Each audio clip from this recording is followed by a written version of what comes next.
यहाँ से बात शुरू करते हैं कि जनाब ये हो गई हमारी पहली स्लाइड जिसमें हमने new classical equilibrium of aggregate demand and aggregate supply बनाना है।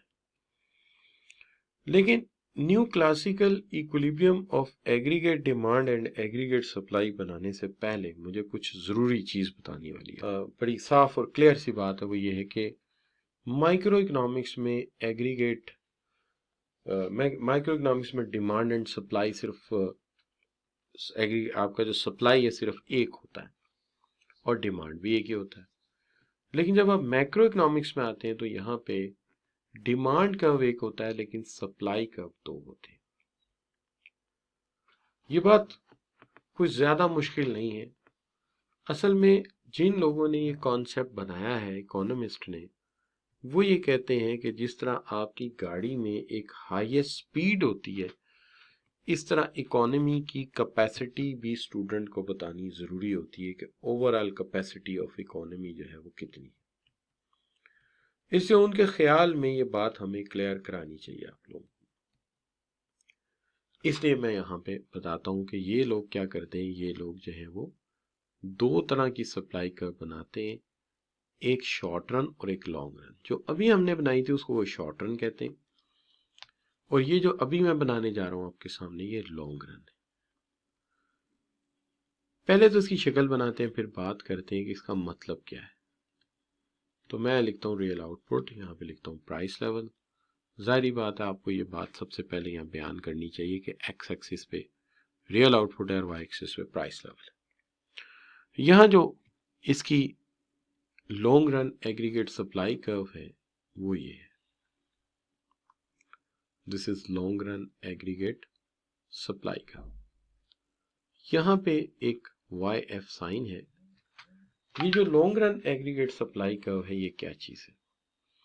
देखिए सबसे पहली बात तो ये है कि long run aggregate supply curve, जिसको हम LRAS कहते हैं, ये शो करती है इकोनॉमी का overall productive potential, shows overall productive potential of economy. मुझे इसको समझने में कभी कोई प्रॉब्लम नहीं हुई राइट फ्रॉम द बिगिनिंग, जब मैं भी स्टूडेंट था।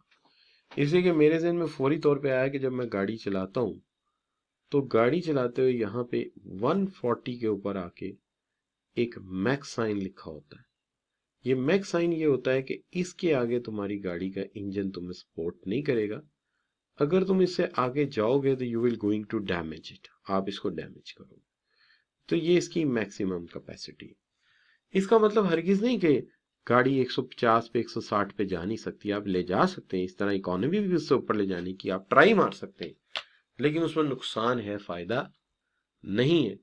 तो इस तरह ये इसकी मैक्सिमम कैपेसिटी है। इसी तरह long run aggregate supply curve जहां पे आ जाता है, ये इकोनॉमी की मैक्सिमम कैपेसिटी है, ये overall productive potential of economy है, ये इकोनॉमी का ओवरऑल प्रोडक्टिव पोटेंशियल है। इससे आगे इकोनॉमी नहीं जा सकेगी, यानी जानी नहीं चाहिए। अगर ले जाएंगे तो गलती करेंगे आप, क्योंकि इससे आगे इसलिए नहीं जा सकती कि आप ये जो बात मैं कह रहा हूं ये लिखने वाली नहीं, इसलिए मैं इसको बॉक्स में लिख रहा हूं कि आपके मुल्क में कुछ डैम्स हैं, वो बिजली बनाते हैं, पानी सप्लाई करते हैं, उनकी एक कैपेसिटी है। जब उनकी सारी कैपेसिटी आप यूज कर लेंगे तो आपके पास इलेक्ट्रिसिटी ही नहीं होगी, आपके पास इलेक्ट्रिसिटी ही नहीं होगी। ठीक है ना। अच्छा, इसी तरह आपके इकोनॉमी में ओवरऑल लैंड है जिसको आप कल्टीवेट करते हैं, वो लैंड कहीं ना कहीं आके फिनिश हो जाएगा। एक भी लैंड का टुकड़ा नहीं होगा आपके पास काश करने के लिए। उसके बाद तो जब उसके बाद काश करने के लिए आपके पास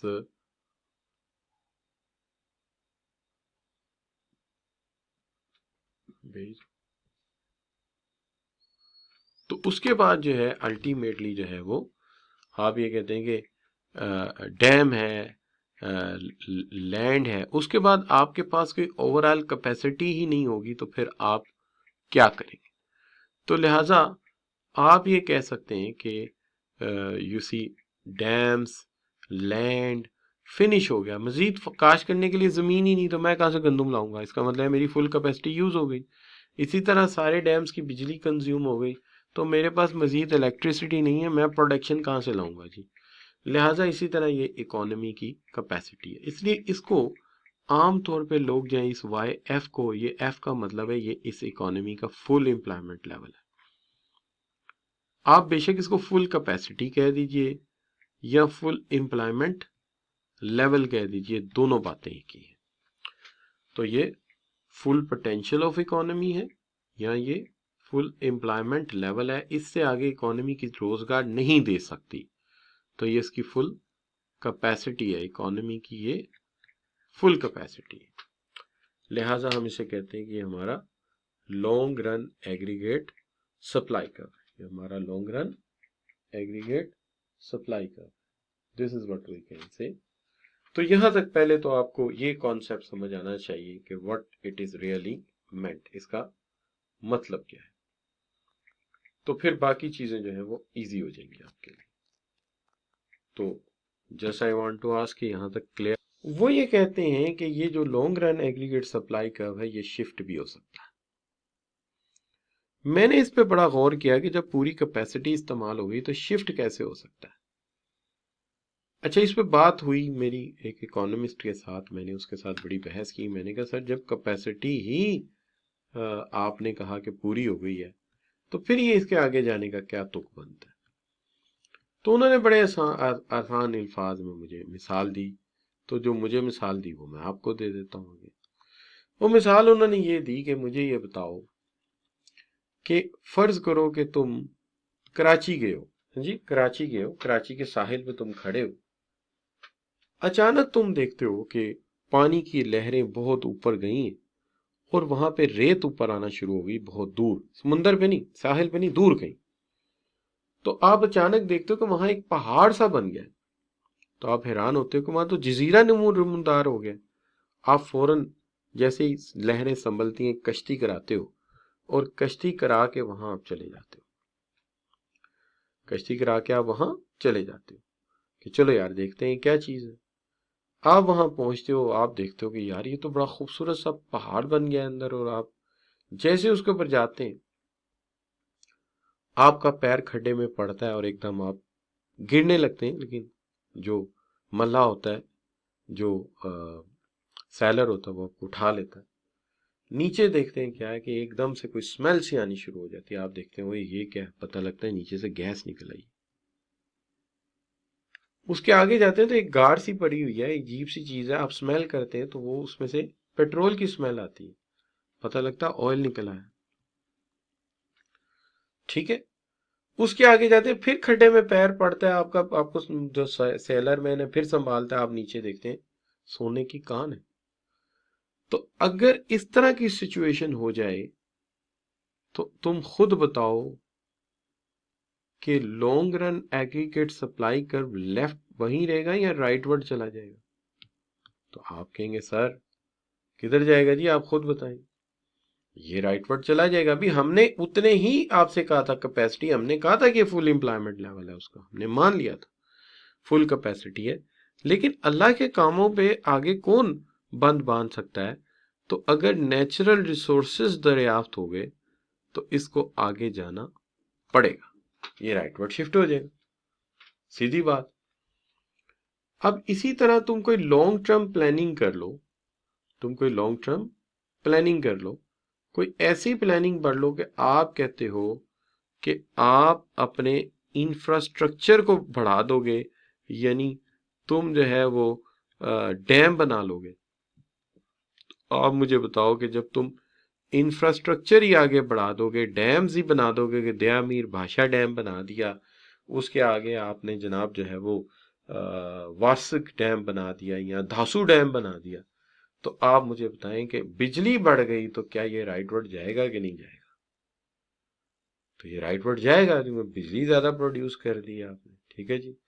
अच्छा, फर्ज कीजिए आपकी जो पिछली गवर्नमेंट थी और ये गवर्नमेंट थी, दोनों ने बड़ा काम किया सी पैक पे, कर भी नहीं, किया भी।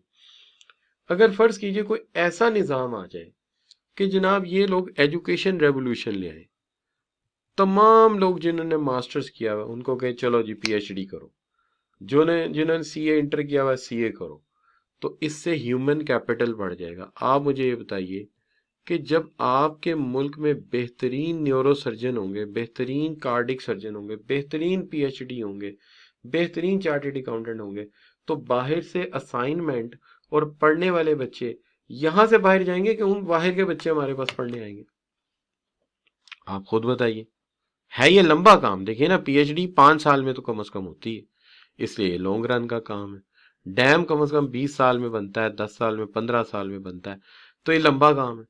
तो लिहाजा जब हमारे मुल्क में पीएचडी बन जाएंगे, हमारे मुल्क में अच्छे न्यूरो सर्जन बन जाएंगे, कार्डिक सर्जन बन जाएंगे, तो लोग इलाज कराने हमारे मुल्क में आएंगे, पढ़ने हमारे मुल्क में आएंगे, हमें बाहर जाने की जरूरत ही नहीं रहेगी।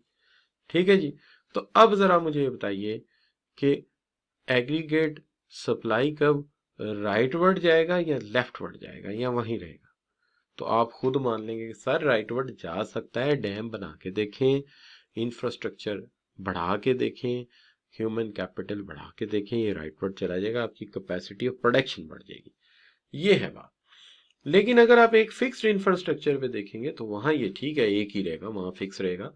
लेकिन जर्नली बढ़ाया भी जा सकता है, ऐसी कोई बात नहीं है। मेहनत की जाए तो क्या नहीं हो जाता दुनिया में, अल्लाह का करम होना चाहिए। अब यहाँ पे फिर एक दफा पेपर की बात कर लेते हैं। पेपर में ये सवाल कैसे आ सकता है, हम इसको एक क्वेश्चन बैंक की एग्जांपल से देख लेते हैं। Draw aggregate supply curve. मेरे ख्याल में यहाँ एन एग्रीगेट सप्लाई कर्व होना चाहिए, तो गोरे भी बात करते अजीबो गरीब गलतियां करते हैं।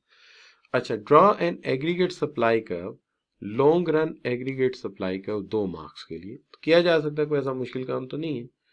List the factor cause shift in long run aggregate supply curve for 2 marks. तो ये किया जा सकता है, मेरे ख्याल में कोई ऐसा मुश्किल काम नहीं कह दिया गया आपको। क्या ख्याल है बच्चों? क्यों जी? तो आप इसको कर सकते हैं। ये हो गया आपका लॉन्ग रन एग्रीगेट सप्लाई का। अब जहां तक सवाल है जो आपका इक्विलिब्रियम ऑफ इकोनॉमी है, उसके अंदर कहा यह जाता है कि देखिए बेसिकली जो इक्विलिब्रियम हमसे मांगा जाता है उसके अंदर हमसे सिर्फ नहीं बच्चे, जब 2 नंबर होंगे तो हमें जरूरत तो नहीं है, लेकिन ऐसा डायग्राम जो झटके में बन जाता है तो बना दो। यानी करना क्या है, एक लाइन ही खंभे से ही खड़ा करना है तो कर दो। लेकिन अगर आप खाली डेफिनेशन भी लिख देंगे तो काम बहुत अच्छा चल जाएगा, जरूरत नहीं। अच्छा बच्चों, डायग्राम आमतौर पे मैं कहता हूँ कि 2 सूरतों में बनाना चाहिए। एक ये कि जब आपको कोई 4 से 5 नंबर मिल रहे हो तफसील ज्यादा बढ़ाने के लिए, या वो कहे 2 सूरतों में बनाना चाहिए, वरना अवॉइड ही करना चाहिए। तो अगर आप देखें कि हाँ जी टाइम भी बच रहा है, मैं फारग ही बैठा हूँ, 2 4 5 मिनट बच भी गए हैं, 2 नंबर का सवाल है, डायग्राम भी आसान सा ही है, कोई 10 सेकंड में बना लूंगा, तो फिर बना दे, कोई बात। अच्छा बच्चों, लेकिन आमतौर पे ऐसा होता नहीं, इतना टाइम वहां होता ही नहीं बंदे के। अब मैं जो बात कर रहा था वो ये है कि जो new classical equilibrium of economy है वो बनता है 2 डायग्राम से, लेकिन हमें एग्जामिनर हमेशा कहता है जी एक डायग्राम पे बनाओ। सिखाना 2 डायग्राम पे ही चाहिए, लेकिन यहां पे वो कहता है कि एक डायग्राम से बनाओ, तो फिर कैसे बनाए? फिर ऐसी सूरत में होता यह है कि हम इसको इस तरीके से बनाते हैं कि जो हमारा माइक्रो इकोनॉमिकल नॉलेज है वो ज़ाया ना हो। मिसाल के तौर पे हम इसको इस तरह बनाते हैं कि एक तो हम इस तरफ ले लेते हैं प्राइस लेवल, बिल्कुल डिमांड सप्लाई जैसे आपने वहां मार्केट इक्विलिब्रियम बनाया था बिल्कुल वैसे ही हम इसको बनाते हैं, और यहां पे हम ले लेते हैं रियल आउटपुट। ठीक है जी।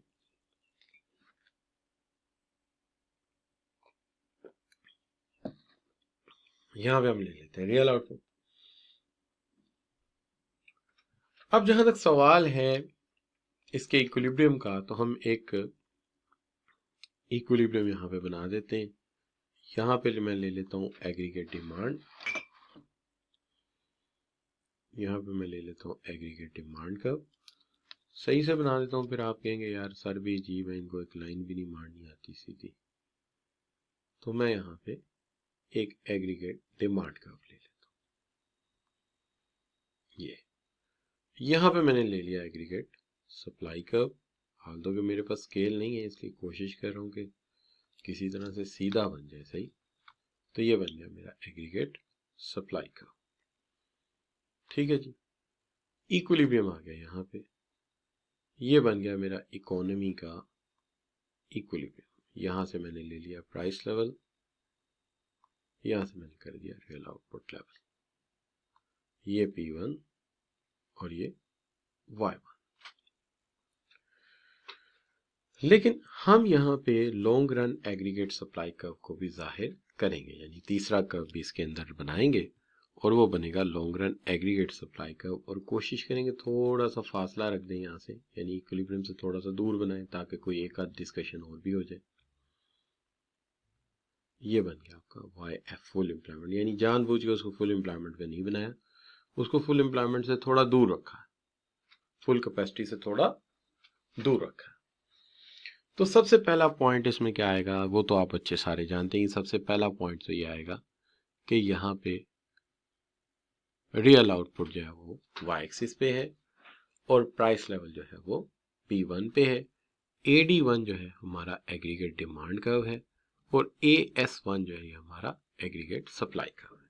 तो चारों चीजों को लेबल लग गया और उसके साथ साथ चूंकि यहाँ तीसरी कर्व भी है तो तीसरी का भी लेबल आएगा कि long run aggregate supply curve जो है हमारा वो है LRAS। तो यहाँ पे एक एक्स का लेबल, एक वाई एक्सिस का लेबल, एक एग्रीगेट डिमांड का, एक एग्रीगेट सप्लाई का और एक लॉन्ग रन एग्रीगेट सप्लाई का, ये सबसे पहला जुमला होना चाहिए।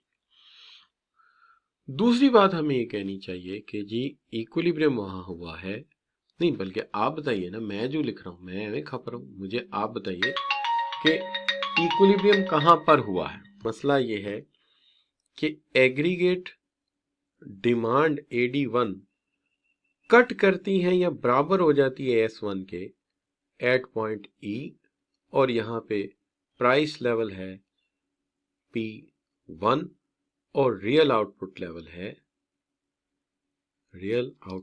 है, मैं इसको ROL लिख रहा हूं, आपने नहीं लिखना, रियल आउटपुट लेवल मैं लिख रहा हूं, आपने वहां पूरा लिखना है। तो रियल आउटपुट लेवल है Y1। अब हमने दो गैप्स पोज करने, कितने गैप्स पोज करने? दो गैप्स पोज करने। एक गैप पोज करना है हमने यहां पे, ये एक तो गैप ये आपने रख लेना, ठीक है। दूसरा गैप आपने सपोज करना है कहां पे, कि आपने सपोज कर लेना है कि प्राइस लेवल जो है, प्राइस लेवल आपने सपोज कर लेना है कि प्राइस लेवल जो है वो P2 है, प्राइस लेवल P2 है।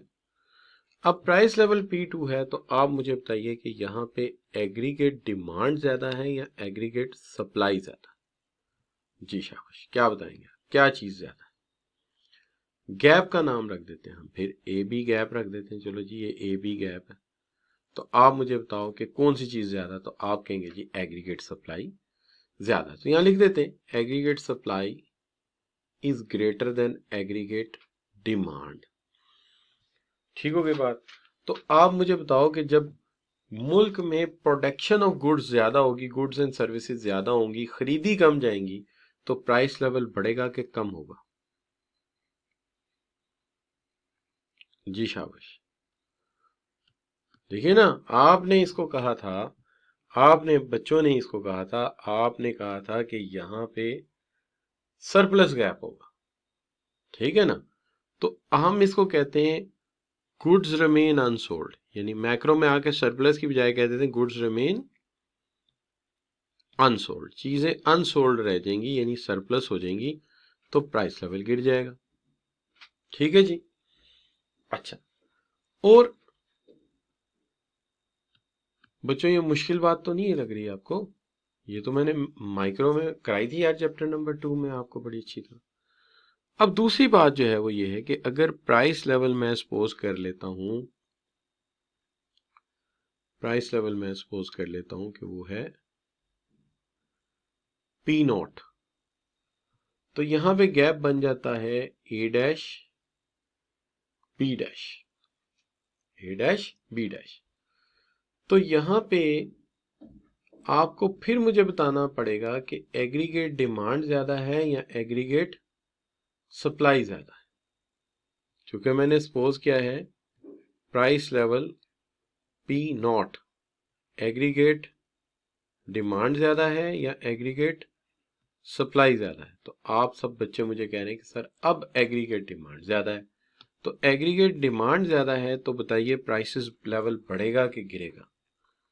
क्या कि there is goods are in shortage, तो यहाँ गुड्स की जो है शॉर्टेज रहेगी, तो यहाँ पे क्या होगा, प्राइस लेवल इंक्रीज हो जाएगा, तो गुड्स एंड सर्विसेज जो है वो बढ़ जाएंगी। ठीक है जी, तो मैं इसको इंक्रीज कर देता हूं। ठीक होगी बात? इस तरह फिर हम कह सकते हैं कि हम कहीं भी चले जाएं, डिमांड एंड सप्लाई फोर्सेस हमें वापस उसी पॉइंट पे लाएंगी जो हमारा इक्विलिब्रियम पॉइंट है। तो ये चारों पॉइंट अगर क्लियर हैं तो एक जी लिख के एंटर कर दिया जाए। ताकि गौर से देखिएगा, देखिए ये डायग्राम मैंने बनाई थी आपकी हेल्प के लिए, ये मैंने कागज पे बनाई थी ताकि आप कागज पे भी देख सकें, है ना? तो अच्छी बनाई है ना? तो यहाँ पे आप लिख लेंगे कि ये यहाँ पे एग्रीगेट सप्लाई जो है वो ज़्यादा है एग्रीगेट डिमांड से, इसलिए प्राइस लेवल गिर जाएगा। और यहाँ पे एग्रीगेट सप्लाई जो है वो कम है एग्रीगेट डिमांड से, तो यहाँ प्राइस लेवल बढ़ जाएगा, पी नॉट से हम ऊपर चले जाएंगे। ये अब ये तफसील आप ज़रा गौर से देखिएगा। ये तफसील कौन सी है? ये तफसील है पूरी इसके अंदर। कहता है कि मैक्रो इकोनॉमी इज इक्विलिब्रियम। ज़रा गौर से सुनिएगा बच्चे, एक मिनट ज़रा मैं आपके कमेंट्स को रोकता हूँ और बात करते हैं इसके ऊपर। अच्छा, macro economy is in equilibrium at point where SRAS यानी short run aggregate supply curve cuts the aggregate demand curve at point E। मैंने यहाँ पे क्लियर कर दिया था कि SRAS is a short run aggregate supply curve, इसलिए मुझे वहां पे लिखने की जरूरत नहीं, लेकिन अगर आप चाहें तो आप भी लिख सकते हैं SRAS। ठीक है जी। अच्छा, तो फिर यहाँ पे भी लिखना पड़ेगा कि SRAS। वैसे यहाँ पे मेंशन कर दे तो काफी है, लेकिन आप लिख दें कोई बात नहीं। अच्छा जी, यहाँ पे ई पॉइंट पे से कट करते हैं। In general if the journal price level is above the equilibrium point P2 shows gap AB, तो ऐसी सूरत में क्या होगा, persistent find stock remain unsold, और उसकी वजह से प्राइस लेवल जो है वो क्या होगा, resultantly move P2 1 towards equilibrium। And then again अगर गैप आता है इस तरह का जिसको A dash B dash gap हमने कहा है, तो फिर आप जो है इक्विलिब्रियम P नॉट पे सपोज करते हैं, तो फिर अल्टीमेटली ये स्टॉक लेवल जो है ये क्विकली रन डाउन हो जाएगा, जिससे प्राइस लेवल दोबारा फिर चला जाएगा P1 पे। तो ये इसकी एक्सप्लेनेशन है। को आपको पता है कि ये एक्सप्लेनेशन मैं आपको बताता हूँ, ये मैंने नहीं लिखी, ईमानदारी की बात है। तो किसने लिखी होगी अगर मैंने नहीं लिखी तो? जी बच्चों, कमेंट्स खोलूंगा तो बात समझ आएगी ना आपको। एक मिनट जी, तो किसने लिखी होगी? अगर मैंने नहीं लिखी तो ये एक्सप्लेनेशन कहाँ से आई होगी? नहीं नहीं नहीं, ये एग्जामिनर ने लिखी है। ये एग्जामिनर ने लिखी है। एग्जामिनर ने, क्योंकि मैंने उसका डायग्राम तो नहीं दिया, डायग्राम तो मैंने खुद बना दिया और तफसील उसकी ले ली। सवाल भी उसका दिखा देता हूँ। सवाल उसने ये दिया था, explain with the help of a diagram equilibrium of aggregate demand and aggregate supply under new classical approach। Number रखे थे उसने 7। तो ये वाला उसने भेजा था डायग्राम। आपको पता है मेरे जो नोट्स मैं आपको भेजता हूँ, ये यहाँ तो मैं एग्जामिनर से स्नैच करता हूँ, उसकी सोल्यूशन से या बुक से मिला जुला के आई कैप का मटेरियल मैं सम अप करता हूँ, ताकि जब आप लिखें तो मैं कहता हूँ 100% बंदा श्योर होगा कि आपने आई कैप का मटेरियल पढ़ा, चूंकि मैं पढ़ा ही वहां से रहा हूँ। सिर्फ एक काम कर रहा हूँ कि मैं आई कैप की बुक को थोड़ा आसान करके आपके सामने रख रहा हूँ, और मैं कुछ भी नहीं कर रहा। तो लिहाजा आप ये कह सकते हैं कि हमने जो है वो ये रियल आउटपुट रखा, और ये मैंने वहां से ले लिया उसका, और ये मैंने आपको यहाँ पे समझा दिया, और समझाने के बाद मैंने आपके सामने डायग्राम रखा, डायग्राम रख के उसकी एक्सप्लेनेशन एग्जामिनर साहब की आपको पढ़ा दी और उसका सवाल भी आपको पढ़ा दिया। ये है जो ओवरऑल मैंने काम किया है आपके साथ, ये उसका सवाल है। ठीक होगी बात? अच्छा, लेकिन अगर कोई पूछे कि स्टेबल इक्विलिब्रियम कैसे बनता है, तो स्टेबल इक्विलिब्रियम बनेगा यहां पे, जब डिमांड एंड सप्लाई उसको कट करेंगे उसके स्टेबल पॉइंट के, this will be the stable equilibrium. और ये लॉन्ग रन रहेगा, ये काफी देर चलेगा। लेकिन हमें जब कहा जाता है, तो चूंकि हमें न्यू क्लासिकल कंडीशन बतानी होती है कि अगर प्राइस लेवल बढ़ गया तो रियल आउटपुट कम हो जाएगी, और अगर प्राइस लेवल नीचे आ गया इक्विलिब्रियम से तो ऊपर चली जाएगी। इसलिए हम ये वाला डायग्राम बनाते हैं, और इसकी जो गारंटी है वो ये है कि एग्जामिनर ने भी सोल्यूशन में हमें यही भेजा था, इसलिए हम यही बनाएंगे। सीधी बात। ठीक होगी जी बात? अगर स्टेबल इक्विलिब्रियम बनाना हो तो आप ये बना सकते हैं, लेकिन आमतौर पे हम ये पेपर में बना दे तो फिर हम डायनेमिज्म शो नहीं कर सकते, इसलिए हम इसको नहीं बनाते, हम वही बनाते हैं। ठीक हो गया बच्चों? तो ये है आपका इक्विलिब्रियम ऑफ इकोनॉमी। लेकिन यहाँ पे एक बहुत जरूरी बात आप बच्चों को बताने वाली है, it's a very very very very important thing, और वो एक और बात है जो इसी से मुतल्लिका है। कहते हैं कि अगर इक्विलिब्रियम जो है, अच्छा ये भी एक सवाल है, ये ऑटम 16 का है, ये भी देख लीजिए, ये भी सेम सवाल है। अच्छा बच्चों, तो जो बात आपके साथ करने वाली थी वो है effective demand. Effective demand, effective demand क्या होती है? कहते हैं कि अगर इकोनॉमी का जो एक्चुअल एक्सपेंडिचर है in an economy prevail below the productive potential of overall economy, तो हम कहते हैं कि there will be an effective demand in the economy. असल में हम इसको यूं नहीं लिखना चाहते कि if equilibrium of economy exist below the productive potential when all resources are fully utilised there will be effective demand in the economy. तो इकोनॉमी में इफेक्टिव डिमांड मौजूद होगी किसी भी ऐसी कंडीशन में जब भी हमारा इक्विलिब्रियम यानी हमारा एग्रीगेट डिमांड और एग्रीगेट सप्लाई कट करें, लेकिन लॉन्ग रन एग्रीगेट सप्लाई का अभी उनसे दूर हो। इसका मतलब है आपका इक्विलिब्रियम जो है वो पूरी कैपेसिटी तक नहीं गया, इसका मतलब है आपकी इकोनॉमी में गैप है और यहाँ पे इफेक्टिव डिमांड मौजूद है। आपकी इकोनॉमी मजीद प्रोग्रेस कर सकती है, आगे जा सकती है। ठीक हो गई बात? फिर रिपीट करते हैं कि अगर आपका equilibrium of economy full employment पे नहीं आया, उससे पीछे एग्जिस्ट कर गया, तो इसका मतलब है आपकी इकोनॉमी में जो है वो प्रोडक्टिव कैपेसिटी मौजूद है, यानी प्रोडक्टिव पोटेंशियल मौजूद है। इसको हम इफेक्टिव डिमांड का नाम देते हैं। जी।